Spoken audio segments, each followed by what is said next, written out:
Hi again, everybody, and welcome to this Kare 11 Sports Plus Prep Football Preview. I'm Will Hall. We recently had the chance to chat with more than 40 high school football teams in our area. And as we prepare for the upcoming season, we wanted to share those conversations with you. Here's one of them, and be sure to catch us each Friday night throughout the high school football season at 10:20 for the Prep Sports Extra with myself and Julia Daniels. Happy football season. Well, Ben, let's just start with last season, coming off a 6-4 year. Looks like on paper, returned quite a bit of talent. Just big picture, what do you like most about this year's team? I think our team this year is really connected. That was kind of the hallmark of the incoming senior class. They spend a lot of time together, and they really kind of care. Brotherhood is a big thing to them. So I think so far through the summer, we've really just noticed that they're a really connected group. They work really hard together, and they're really trying to play for each other, which is, it's really fun to coach that. Just going through you guys' stats, looks like, correct me if I'm wrong, obviously starting quarterback's gone. Your top 3 rushers from last season are gone?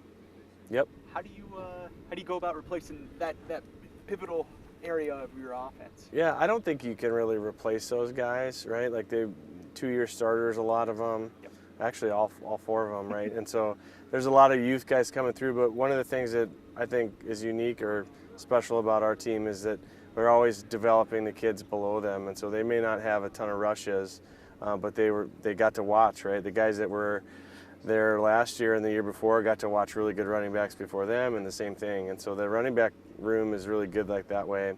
Even if they're not carrying the ball, a lot of the other guys are getting in the game, blocking, doing things like that, and so we got a lot of production loss, but it's kind of a core part of who we are as a team, and so there's a lot of our best kids are in that position, ready to be kind of the next man up mentality.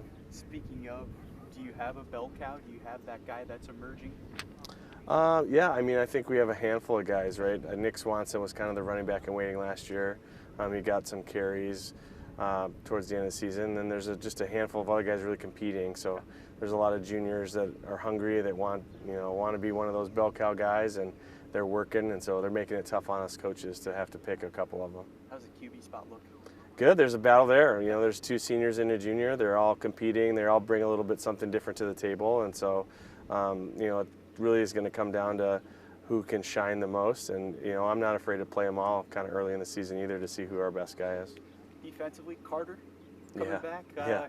How would you describe him on the field? Carter, I just spent the last 2 hours watching him work with the 5th graders all the way down to the 1st graders, and that's kind of who he is as a person. He's really energetic on the sideline.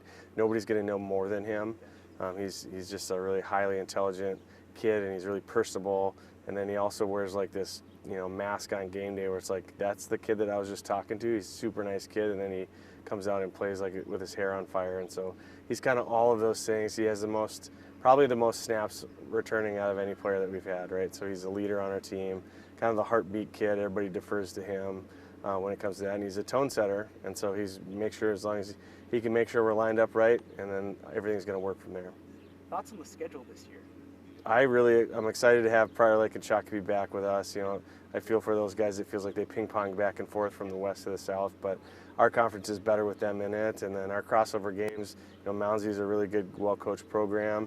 Obviously, Edina's got a lot coming back, and they've had a kind of really meteoric rise. And so, we're looking for a competitive game every week on our schedule. There's no weeks off, and that's the kind of way we like it. We in the southern part of the metro really pride ourselves on that physical, tough brand of football. I think Shakopee and Prior Lake fit that, and so we're looking forward to those games every week. How would you describe the rivalry game with Lakeville North? Being a member of the community for the last 15 years, it's kind of the highlight of the year for a lot of people, and I don't think either of us on either side of town really downplay that. I think we like that game. We like the rivalry game. It's a really good indicator of what we want the end of the season to be like. So we like playing those games that are there's large crowds and a lot on the line, and it really shows us who we are and what we're made of. And I think they think the same thing, and so it's really good for our community, really good for our town. And we would put that game up against any around the state in terms of the number of people there and what's on the line. And so it's a really good measuring stick, and when both teams are good like we've been the last handful of years, it's a lot of fun to coach and play in, I'm sure. Got a couple cyclone questions for you. I Yeah. want to start with a current kid. Yeah. Is it Joseph? Joseph Hammer? Yep, Joe Hamer. Joe Hamer? Yep. Hamer? What stands out about him? I look at just his measurables, and you're like, Yeah. it's a large human. Yeah, he's a big dude. I mean, that's probably the most the thing that stands out the most. But I think what's underrated on guys that are that big is like how quick they move. And we're watching our practice film, and we're having him do things, and you're watching him against running backs in terms of first snap quickness, and he's as fast as our running backs moving that body. So when he knows where he's going and he's doing the right thing, I don't think there's really anybody that can get in his way. And then once he locks onto a guy, I don't think there's a kid that is going to be able to stop that. So we're really excited about him. Obviously, the growth that he's had in terms of not just physically, but like his acquisition of the game, and I think what he's got coming in the next couple of years, really excited. Iowa State, like you said, was the first team to kind of jump on it, and he's going to get that attention because of his size, but it's really like the athleticism that comes with it, because there's lots of big guys, but big guys that can move are pretty special. Yeah. Is he a guard for us? He plays tackle. He plays tackle. Mm-hmm. Okay. Heading down to Ames next week.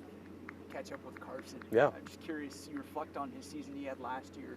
15 touchdowns, ton of rushing yards.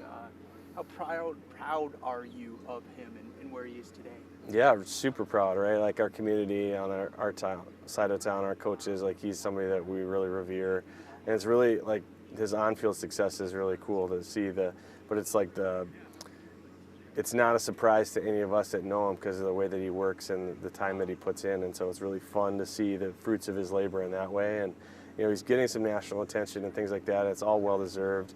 I think the Cyclones use him really well, and they're excited about what he brings. And he's, I saw something that he's the toughest white running back in the country, and I would say that that's probably true, right? Like, and he's just very unassuming when he's not on the field, but very gracious, works super hard. He's been a great example for all the kids that we have coming through.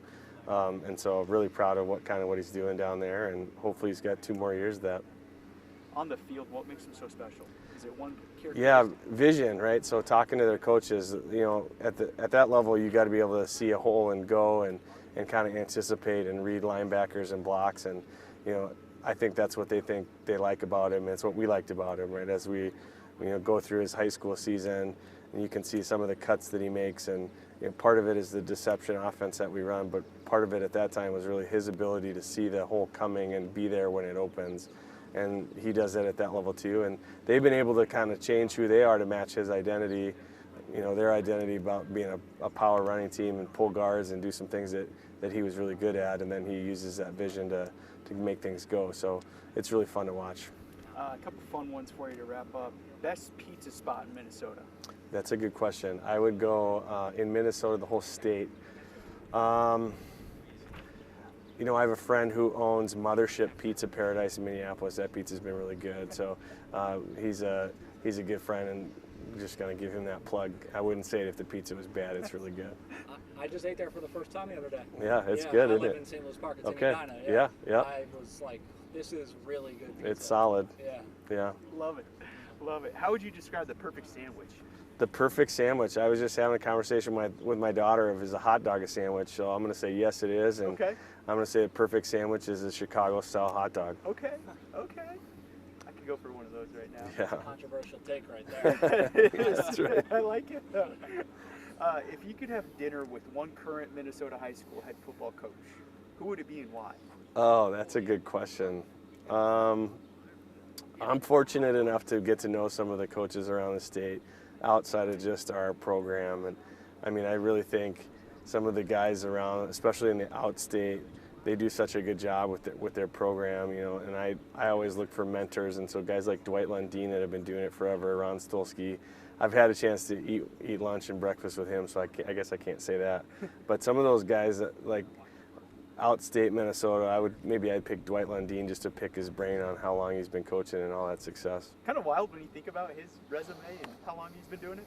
Yeah, he's been coaching longer than I've been alive. So young guys like that, I guess I can't say I'm super young, but guys like me that haven't been coaching as long as him got lots to learn. Last one for you. Favorite NFL or college head coach and why? Ooh, There's a lot of really good guys, right? I would say that, you know, people that I revere, whether they're in the NFL or the college, or the people who really understand that their role as a head coach is to be behind the players, right? And so we really want to be a player-led program where they're out in front and it's all about them. And I really respect the coaches in the different levels of football above us that do the same thing. I think Matt Campbell is a really good example of that. I think there's other coaches that really, you know, put the kids first and put the players first and lead from that way. But I won't even say from the NFL standpoint, a guy that's currently coaching, I'd pick John Gruden just because of the fire that he brings to football. So hopefully he can get a job again. There you go. All right. You guys are 6-4 last season. Yep. What are you guys working on, building on from last year, bringing into this year? Last year, you know, we may have lost 4 games, but it was by a point differential of less than 10 points for all of them.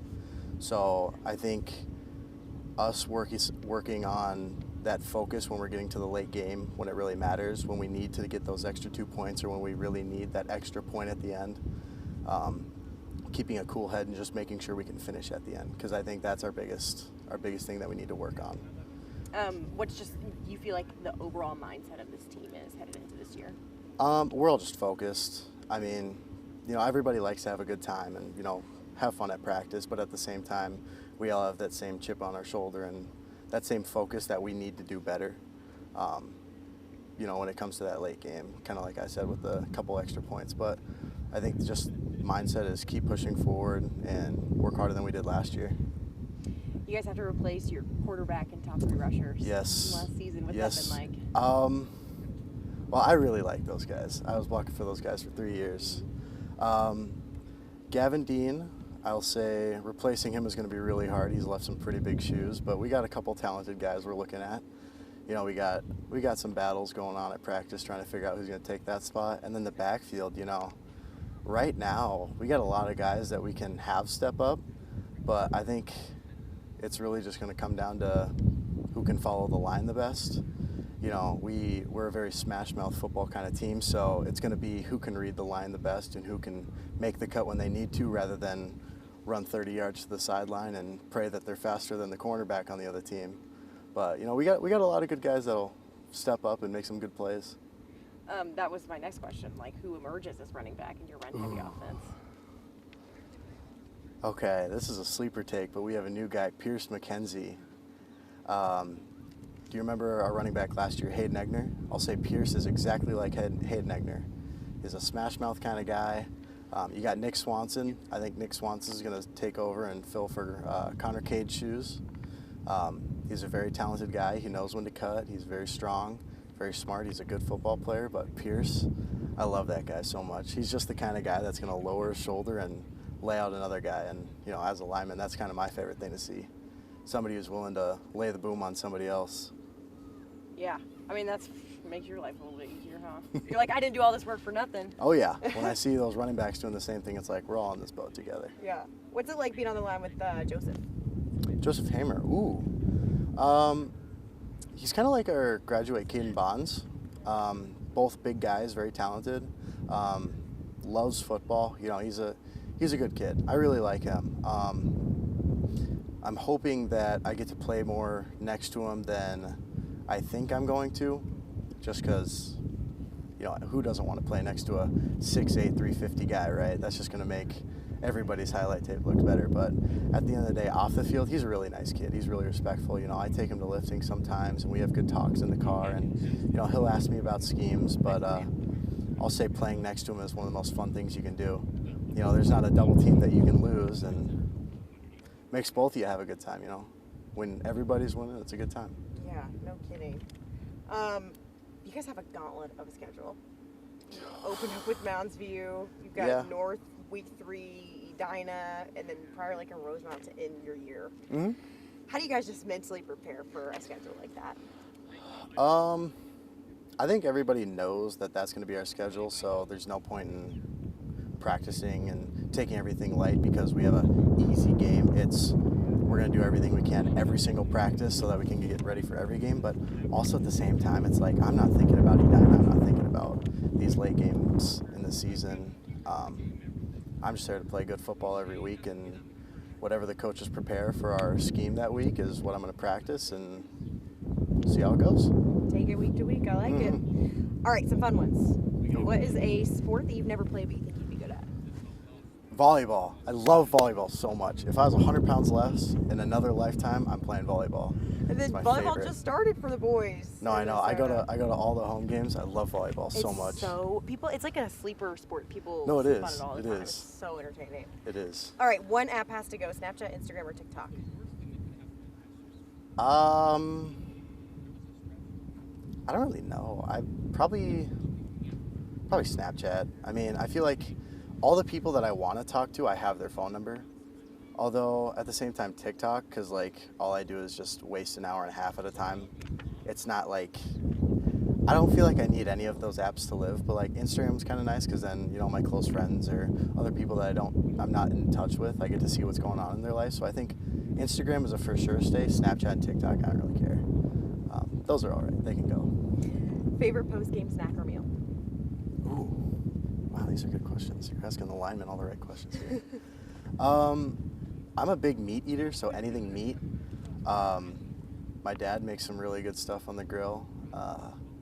Leftover brisket is really good. Chicken wings, any chicken wings ever are going to be good after a game. Pre-game, a lot of people like peanut butter. I'm not a peanut butter guy, but I'll say like a granola bar, like a Cliff Bar, or just something with grains in it. I like that stuff, or like yogurt, like a parfait or something like that. Like I'll eat that before a game. That's good. Okay. Keep it light. Yeah. What would you tell the younger version of yourself who's starting to play football for the first time? Lower your shoulder sooner. I used to block very chest to chest and stuff like that. I don't think I'd be very inspirational to the younger me. I wouldn't be like, you got this, keep dreaming. I just tell them lower your shoulder and all of a sudden you start having fun. I mean, I used to play football because, you know, I was a big kid, but then my first game ever doing a trap block and I lowered my shoulder and all of a sudden this kid's laying flat on his back and it's like, wow, that was awesome. I think I'd tell myself to do that sooner because then, you know, rather than waiting for 8th grade for me to do that, 6th grade, 5th grade, whatever grade I started, I don't remember. It'd be right away. I'm just having a good time. I love that. All right, if you started a podcast, what would it be about? Who would be your co-hosts? Oh, a podcast. Ooh. Honestly, I think it'd be the kind of podcast where it just changes week to week. I don't think I'd ever have, it'd probably just be like a talk show. I have a lot that I like to say, and usually none of it matters for anything, but it's kind of funny sometimes. So I feel like Josh Bergen, just because he's kind of like another brainless talk for hours about nothing at all kind of thing. It's kind of entertaining to listen to. You know, you can sit in a room and talk with somebody and you have no idea what you talked about and none of it mattered for anything at all, but it was funny, you laugh, have a good time, but you know, nothing ever ends up mattering that much. Send it off, post it, Yeah. forget about it. Yeah, pretty On much. to the next day. What is your dream concert? Oh, dude, you're asking a good question. I'm a big dad rock guy.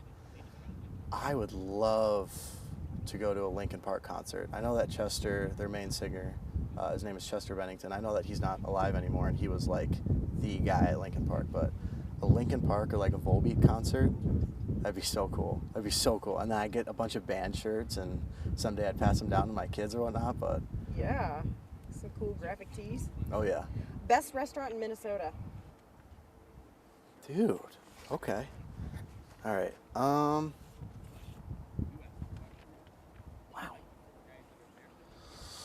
I am a really big fan of this place called Champs, which is around here. My dad used to go there when he was a kid, and he showed me around there. Otherwise, in Invergrove Heights, there's a nice little bar spot called Jersey's. That place has some good wings. I really like their garlic parmesan wings and their buffalo wings. Those are really good. And then downtown Lakeville, Baldy's Tailgate. Like, that's the place to go. Okay. You know, if you're ever in Lakeville, anybody watching, go to Baldy's Tailgate. Very good. Go to Baldy's. All right. Baldy's Tailgate.